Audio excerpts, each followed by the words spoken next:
Hello, friends. Welcome to Equip Kingdom. This is where we come together to dig deep into God's Word, to learn more about who He is, who we are in Jesus, and how we live in His kingdom. Thank you for joining me today.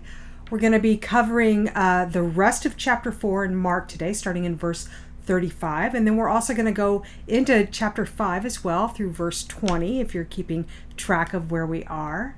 Let's go ahead and start our time today in submission and prayer to God so that He will join us and enrich our study time together. Holy Spirit, yes, have your way. Have your way with us today. Have your way in how we interpret your word. Have your way in how we receive the revelation. Have your way in our hearts. Let us connect with God our Father and Jesus our beautiful and most magnificent King, so that we can know what it means to be with Him no matter what storm we're going through. Thank you, Jesus, that you are King over these storms. The storms that rage around us and the storms that devastate us from within. Thank you, Lord, that you are King over both and that you are with us through all of this. Thank you that we can do all things through you who gives us strength. As always, I ask that you bless the hearing and the reading of this word, that it may glorify you and enrich us in our understanding of who you are. And we give you all the praise and all the glory, every breath we have devoted to reminding the world just how amazing you are. And it's in Jesus' name that I pray. Amen. So last time, if you were with us, you know that Jesus was out on the boat and he was teaching parables to people who were learning about that the kingdom was like a seed, right? And it was a seed that would ultimately result in a great harvest. And that's regardless of any obstacles that may be in the soil or even how significant the beginnings of the seedling may be. It's ultimately going to grow into a great harvest for Jesus. And he says that our response to him actually determines whether or not we understand the kingdom in a veiled way, like with the parables, or if we understand it in a truth of what the kingdom is, like we do when we are one of his disciples. And it's our response to Jesus that determines this. And Mark contrasts these parables, of course, with Jesus's direct instruction to his disciples that he teaches them in private in relation to the gospel. And the point is that everyone is going to get the opportunity to learn about the gospel, right? To learn about the kingdom and the truth of the kingdom. But it's only those whom God has chosen who will receive this greater revelation of what the kingdom is, the secret of the kingdom, right? Until the kingdom fully comes with Jesus's parousia, his second coming. So by the time that Jesus is finished teaching the parables to the crowd, he's out on the boat, if you remember, it's evening. And so Jesus then announces it's time to go. And that's where we're going to start our study today, is at that point where Jesus is done, he's in the boat, and he says it's time to go. So let's go ahead and start our time in Mark 4. We're going to be looking at verses 35 and 36. That day, when evening came, he said to his disciples, "Let us go over to the other side." Leaving the crowd behind, they took him along, just as he was, in the boat. There were also other boats with him. So Jesus is still in the boat that he's used as a platform in order to teach the parables to the crowd that's gathered along the shore. And I think the they that Mark is referring to when he says it's time to go are the apostles, who I think are in the same boat with him. And the reason I think this is because we actually have evidence of what one of these boats looked like. Because in 1986, one of these boats was found. There was a drought, an extreme drought that took place in the Sea of Galilee, and it caused the water levels to dip very low. And when they did, they found this boat. So I want you to take a look at this picture here. The boat in the bottom picture was found on the northwest shore of the Sea of Galilee. Archaeologists carbon date the boat to sometime between 120 BC to 40 AD, putting it solidly within Jesus' Galilean ministry period. It's 26 feet long, 7 feet wide, and 4 feet high. The fore and aft of the boat were likely covered with deck space to sit. It would have been powered by 4 rowers, and there was enough space for up to 15 people to sit, as you can see in the replica, which is pictured in the top picture above it. The details and shape of the boat also match this first century mosaic, which was found in Migdal, which you may know better as Magdala, right? Mary Magdala, right? So you can see they really do look very similar. Mark also includes details that there were other boats that traveled with Jesus, and these were likely carrying the larger group of disciples. I want you to note that Mark tells us that Jesus and his disciples leave straight away after he finishes teaching.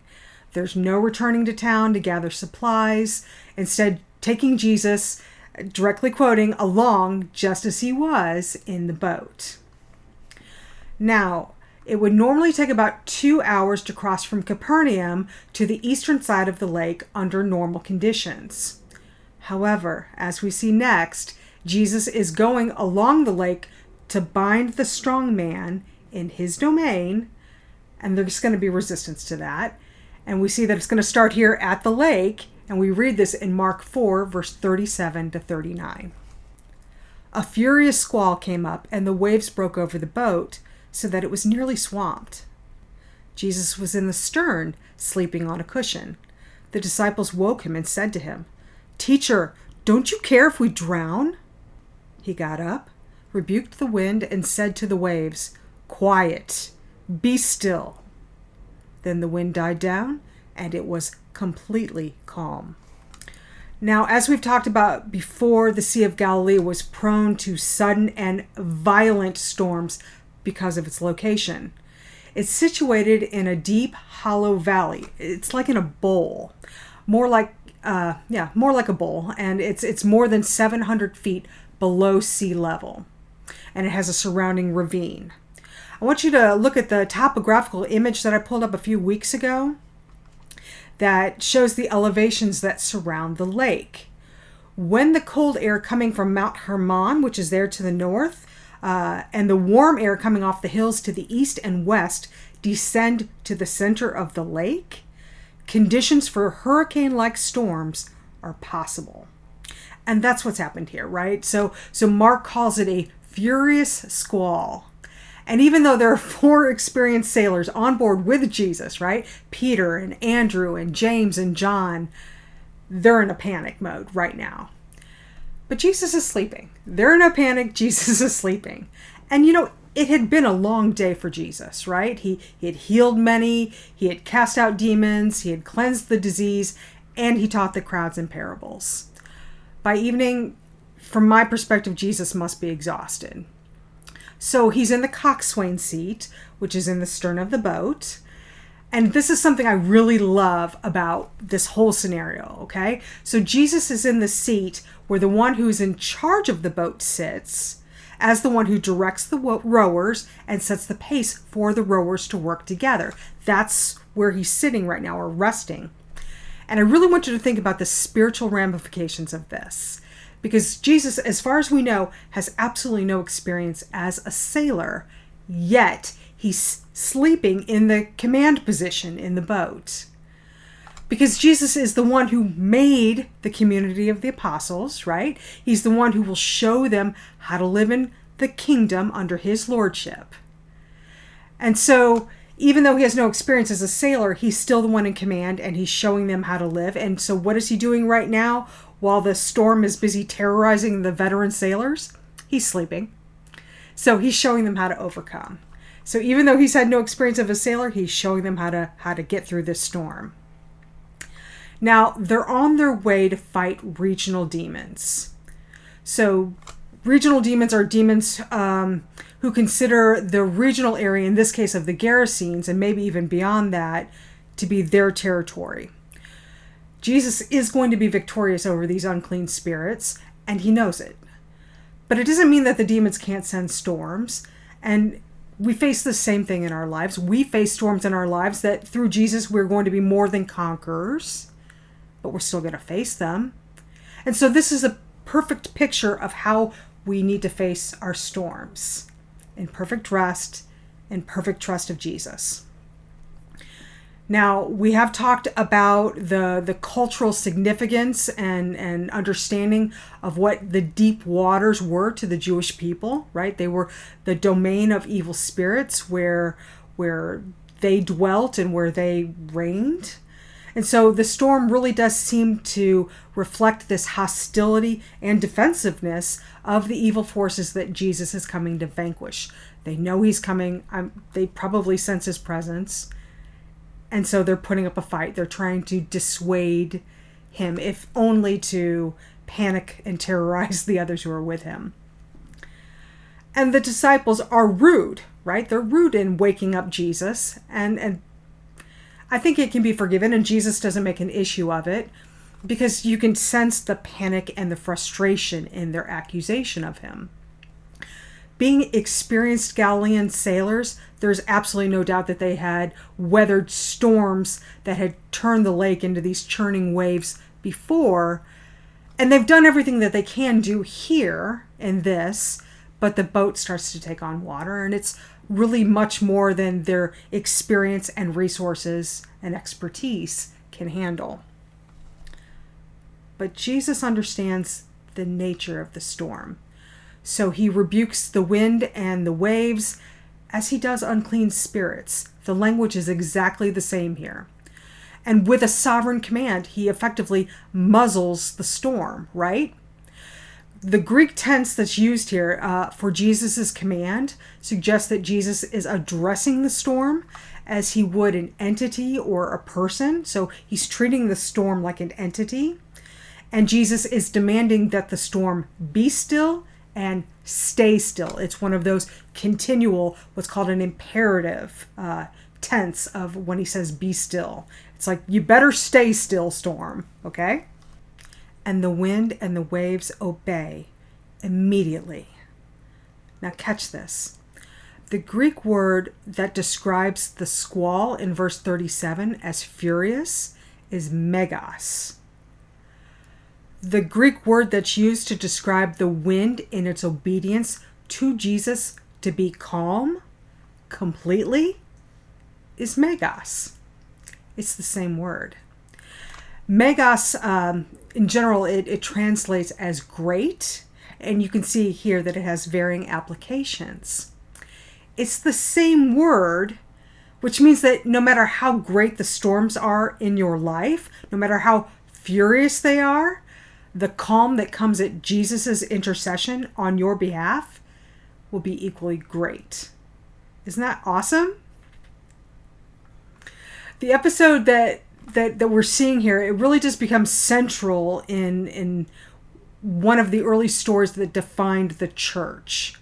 So much so that during times of persecution, when the symbol of the cross became too dangerous to openly identify with and show to one another, the boat was actually used as one way to identify to another believer. It became a symbol.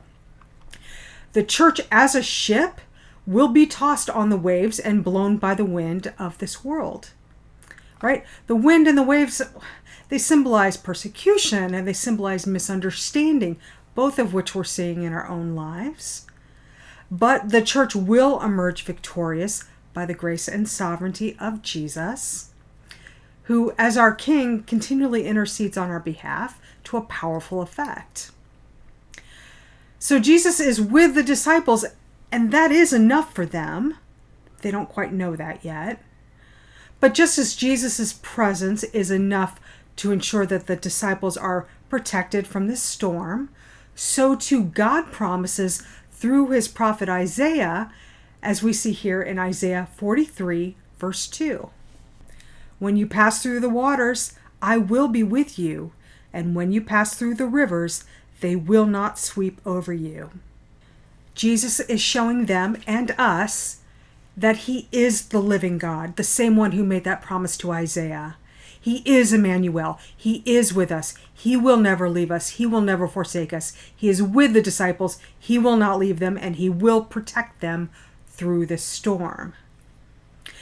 You know, there's absolutely no place in the gospel where Jesus says, you don't have to worry about storms. You're not going to have any, right? Jesus never says this.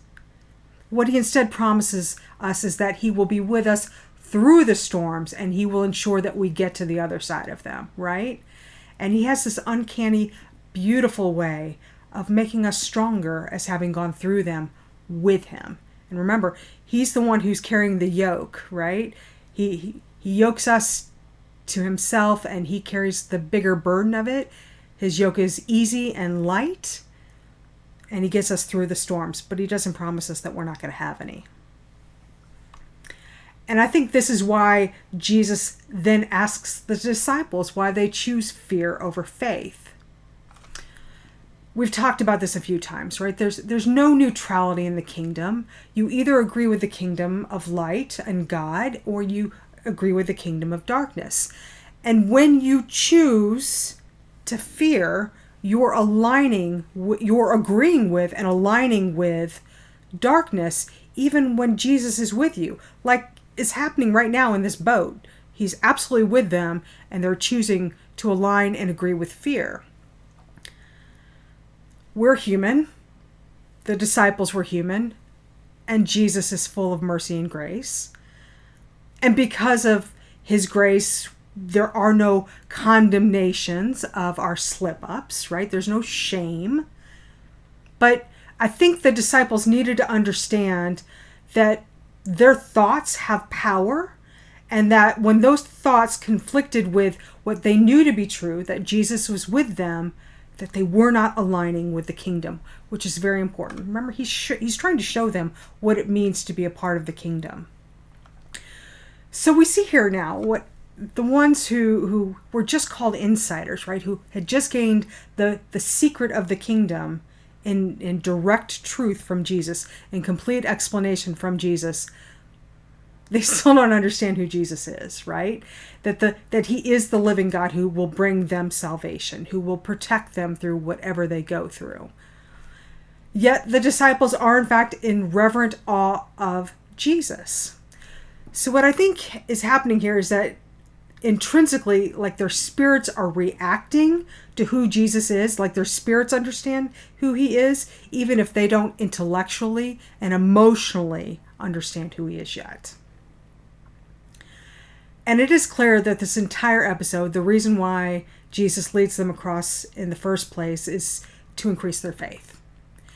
And I think that Mark also chooses to include this very detailed story. He gives the most detailed version of this entire story in his gospel.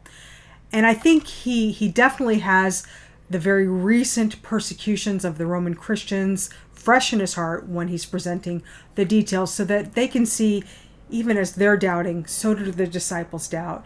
Yet Jesus is with them. He gets them through the storm. They make it to the other side. So too Jesus is with these Roman Christians as they're going through their persecution under Nero. So Jesus is with us as we go through our persecutions, our storms, whatever they look like. It's really a faith-building story, isn't it? And it really kind of seems to be an echo of an earlier story. And if it does seem familiar to you, it really does connect in a lot of ways and parallel in a lot of ways with the story of the prophet Jonah, a very well-known story, as you probably know, Jonah and the big fish, right? So, first I want to say this. So not only do we see that connection between Jonah going into the belly of the fish and Jesus going into the ground for 3 days and 3 nights and then being resurrected out of the fish and out of the ground, but early Christian iconography really did connect the two together. And early on, they saw the story of Jonah as a foreshadowing of Jesus's death and resurrection. So we're really building off a very old tradition here. So like Jesus, of course, Jonah sleeps in the boat while the storm is raging. And the storm is raging and it's tossing the boat everywhere. And we see Jonah just sleeping like a baby in Jonah 1, verse 5. Let's look at that. All the sailors were afraid, and each cried out to his own God. And they threw the cargo into the sea to lighten the ship. But Jonah had gone below deck where he lay down and fell into a deep sleep. And just like the disciples accused Jesus, so too the captain comes and pretty rudely wakes Jonah up and accuses him of being uncaring in Jonah 1, verse 6. The captain went to him and said, "How can you sleep? Get up and call on your God. Maybe he will take notice of us so that we will not perish." And the storm calms under the divine will of God in both stories. At Jesus' command in this story, and when Jonah accepts his calling in verse 12, remember he's been running from it up to this time, and is thrown overboard. Let's go ahead and look at verse 15. Then they took Jonah and threw him overboard, and the raging sea grew calm. And then finally, like the disciples, the sailors then greatly fear the Lord when the storm clears, as we see in Jonah 1, verse 16. At this, the men greatly feared the Lord, and they offered a sacrifice to the Lord and made vows to him. So we see in both stories, right, that there's similar dynamics that are in play. There's the fear of the storm that's contrasted with rest. There's God's unquestionable control over nature, and the subsequent reverential awe in those who witness God's sovereignty. So we see this take place in both stories. So Jesus and his disciples, they do make it to the other side of the lake, and Mark continues now with his story to show us just why Jesus commanded the trip in the first place. We're now in Mark 5. We're going to read verse 1 through 10. They went across the lake to the region of the Gadarenes. When Jesus got out of the boat, a man with an impure spirit came from the tombs to meet him. The man lived in the tombs, and no one could bind him any more, not even with a chain. For he had often been chained hand and foot, but he tore the chains apart and broke the irons on his feet. No one was strong enough to subdue him. Night and day among the tombs and in the hills, he would cry out and cut himself with stones. When he saw Jesus from a distance, he ran and fell on his knees in front of him. He shouted at the top of his voice, "What do you want with me, Jesus, Son of the Most High God? In God's name, don't torture me." For Jesus had said to him, "Come out of this man, you impure spirit." Then Jesus asked him, "What is your name?" "My name is Legion," he replied, "for we are many." And he begged Jesus again and again not to send them out of the area. Take a look at this partial map of the Decapolis, which is Greek for 10 cities. Okay, Decapolis, Deca is 10, polis is city, 10 cities. It's the area shaded in yellow. In our discussion of Matthew 8, verses 23 to 27, we talked about how Matthew calls this area the Gadarenes, based off of the Jewish town of Gadara, which is located 5 miles to the south, but it's across steep ravines and wadis from where Jesus and his disciples land. Mark and Luke refer to the area as the region of the Gerasenes, but Gerasa is located even farther to the south and east of where they land, roughly 40 miles away. So neither Gerasa or Gadara are likely locations. Early church fathers Origen and Eusebius identified the town of Gergesa, which is also known as Cursi or Cursa, as the location where Jesus and his disciples are met by the demoniac. And this is located on the northeastern shore of the Sea of Galilee. Gergesa was considered a suburb of Hippos, which is one of the 10 cities. Within 2 miles of the town proper, archaeologists have found cavern tombs that had also served as dwellings, probably for very poor people, at some point. This could very well be where the demoniac raged. Now, you may also remember from our study in Matthew 8 that Matthew records that 2 demoniacs are present when Jesus comes on shore. Now, my belief is that this is the same incident, that the one that is recorded in Mark and Luke, and then the one that's recorded in Matthew. But in all 3 gospel accounts that this story appears, only one demoniac actually interacts with Jesus. So Mark and Luke, in my opinion, may have only been focusing on the one who speaks to Jesus. Now, Jesus has come not only to set this one demoniac free, but the entire community as well.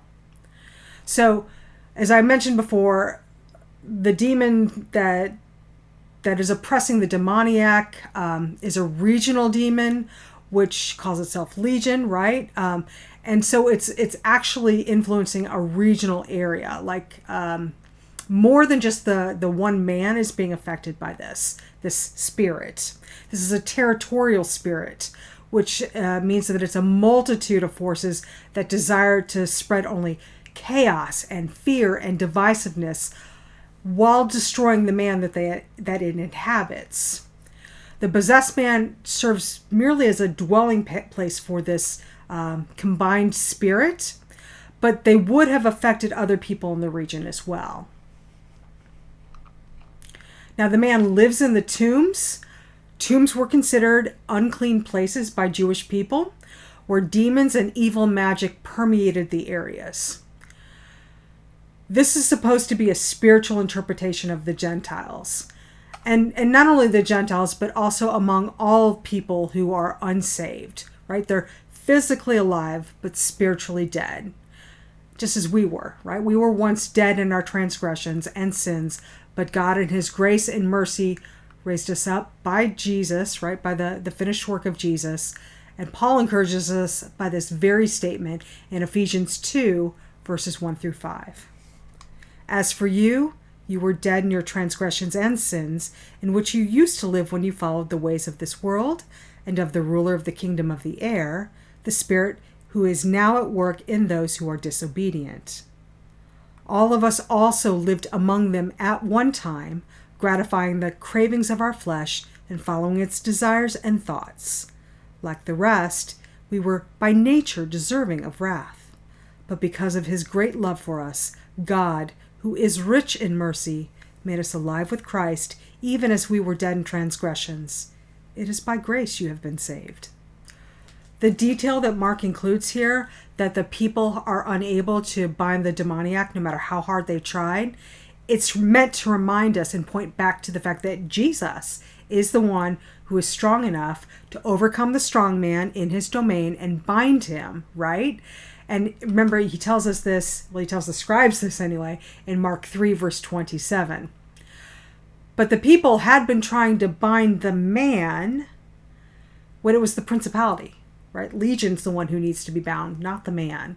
As a matter of fact, Jesus has come not to bind the man, but to free him. And we see the destructive nature of the demons here in how the man is described. And we have to assume that this is done by the townspeople who have gathered later, that he's continually been crying out and raging and cutting himself. Remember that from the very beginning of our creation, that God had intended us to be made in his likeness and in his image. And the enemy and his minions have been at work for millennia in trying to destroy God's likeness in us. So the man's mania and his self-harm are really physical representations of the work of the enemy. So Mark is setting up this encounter, right, with this unclean man who's possessed by an unclean spirit, living in an unclean place, near to a Gentile and therefore unclean community that has as its main economic activity to raise and herd unclean animals, and is also influenced by this same unclean spirit as the demoniac is.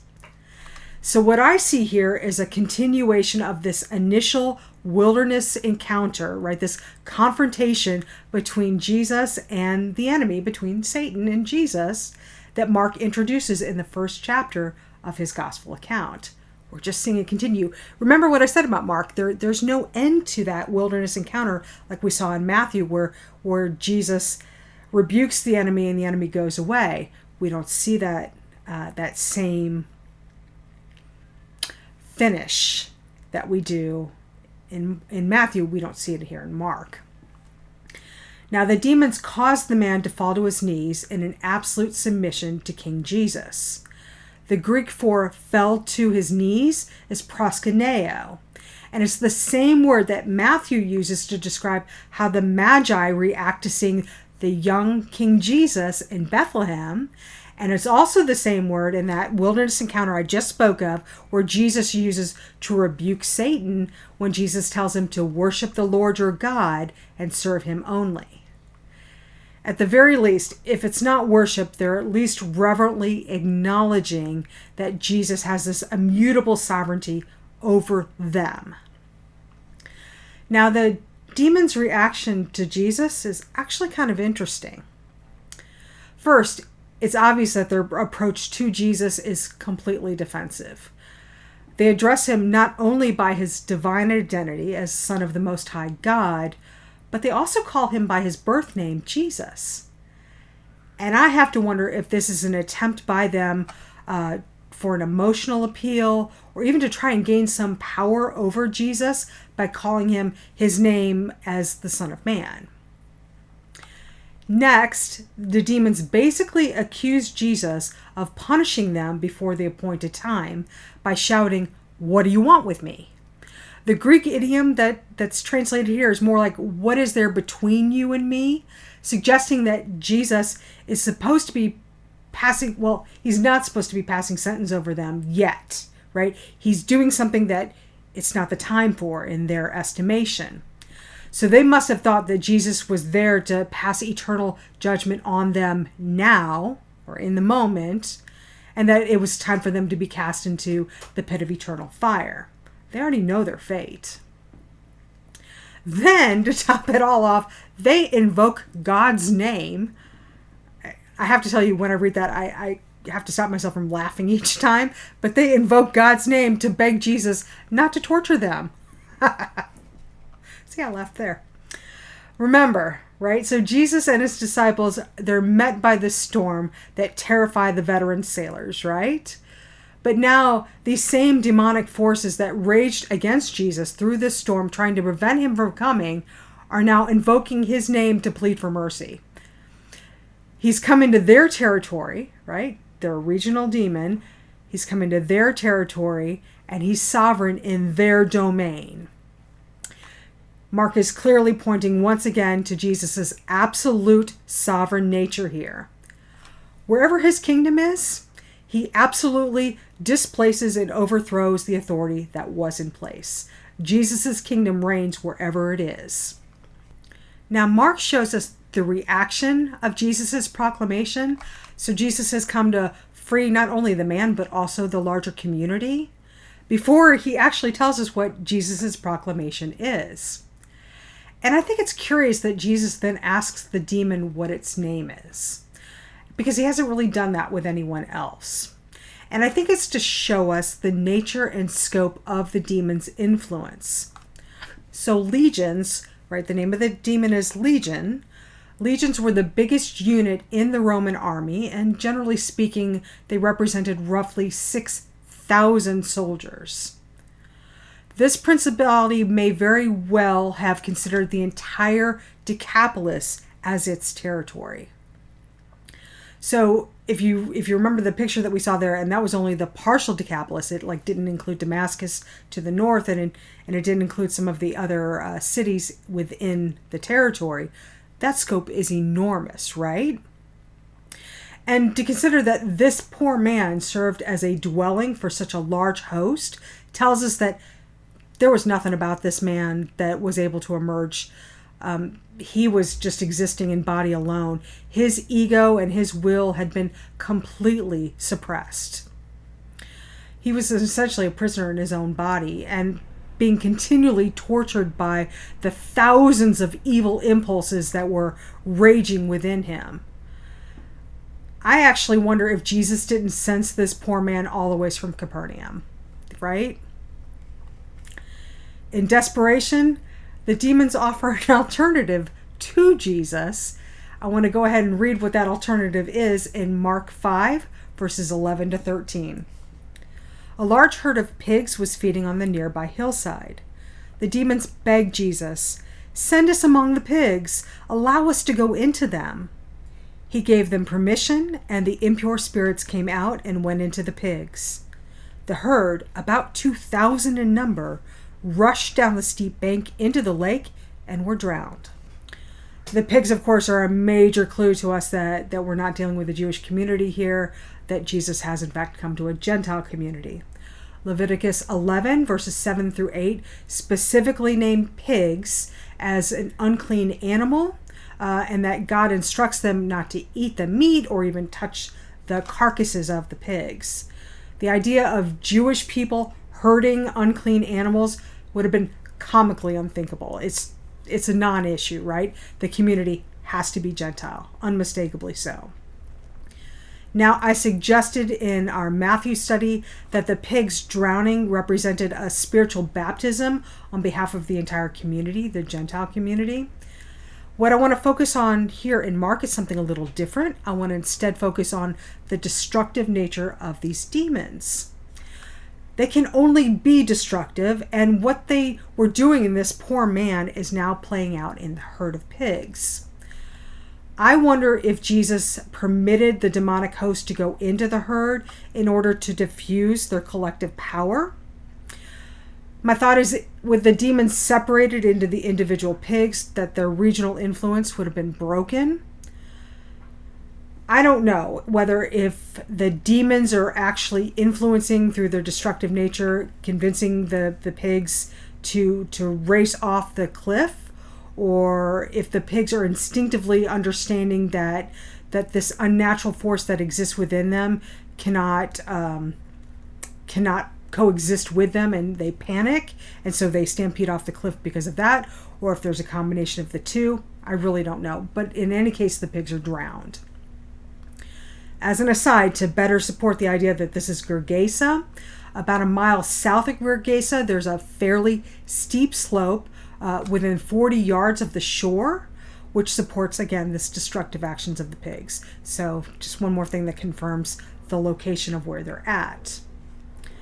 The pig herders immediately leave the area, and they go to report to the townspeople and the people in the surrounding areas what's just transpired, as Mark tells us next in Mark 5, verses 14 to 17.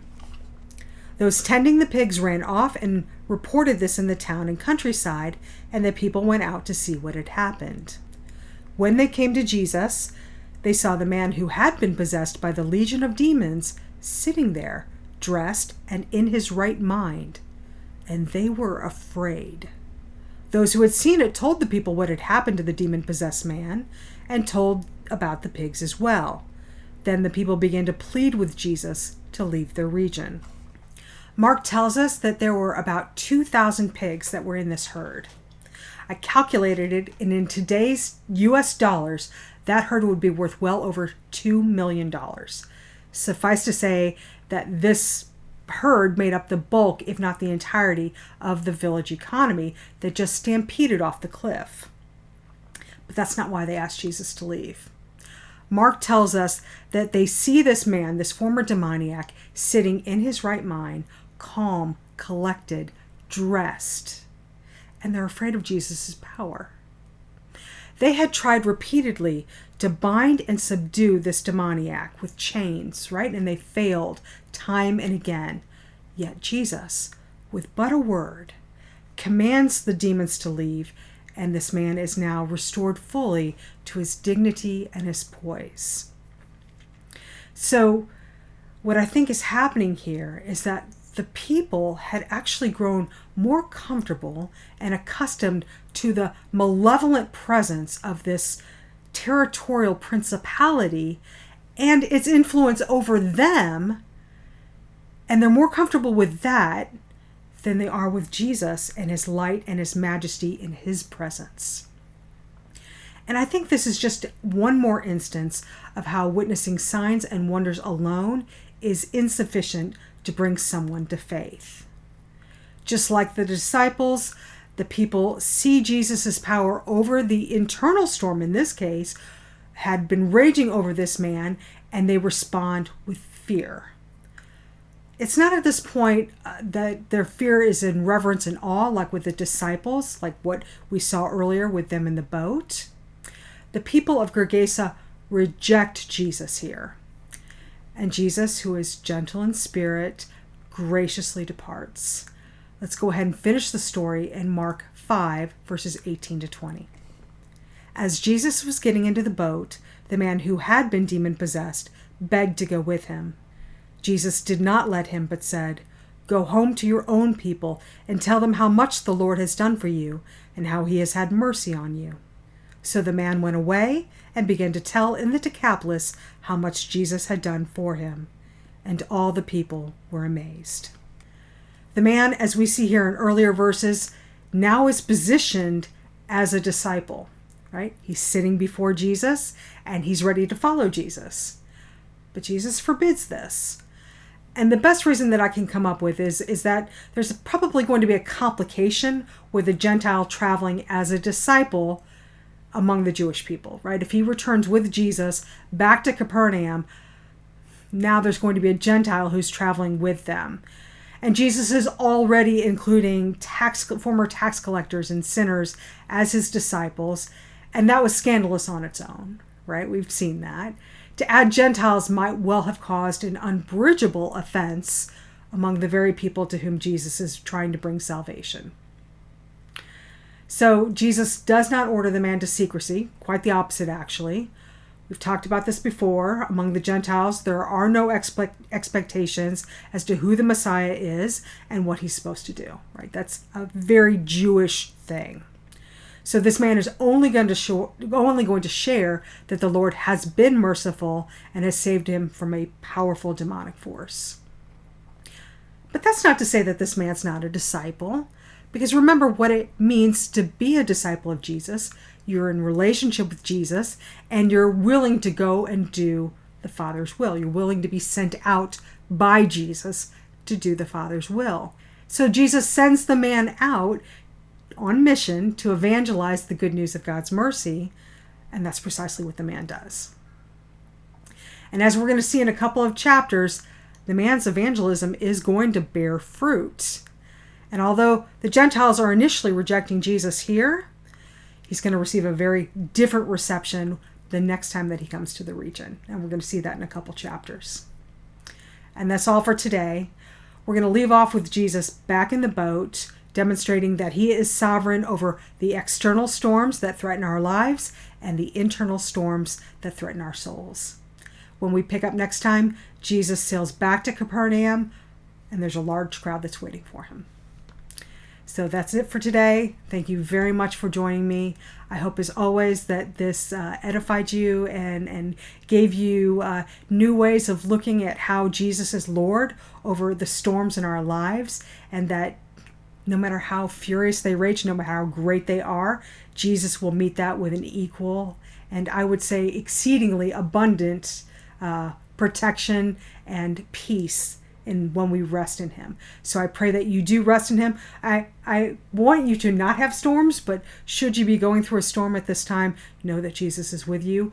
You'll get through it on the other side, and you'll be stronger for it, ready for the next challenge that he brings to you.